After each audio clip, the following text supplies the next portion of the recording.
How are airlines ensuring that everything stays COVID-free? LeBeau is exploring our new future amid this pandemic.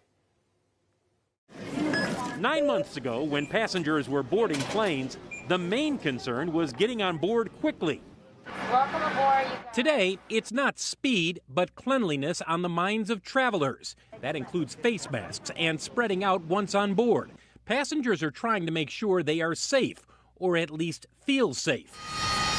Keeping planes as clean as possible has become a selling point for airlines. That includes spraying disinfectants after every Delta flight. United Airlines is handing out Clorox wipes to passengers when they board, so they can wipe down their seats and tray tables. And the reality is, being on an airplane is one of the safest places you can be. If you decide to leave your house and go somewhere, the airplane itself is one of the safest places you're going to be.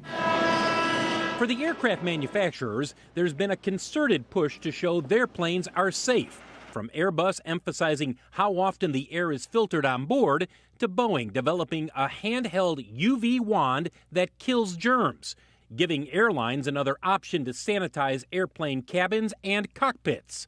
Meanwhile, airports are also reimagining how they operate in the age of COVID-19.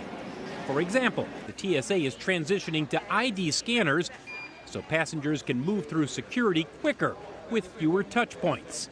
The new reality for the aviation industry: more disinfectants and a push to prove the airline business can be safe and eventually profitable once again.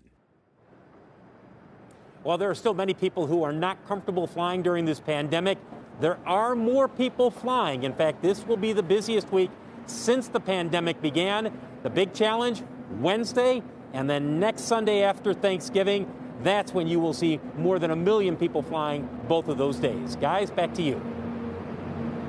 Our LeBeau in O'Hare today. Phil, thank you so much.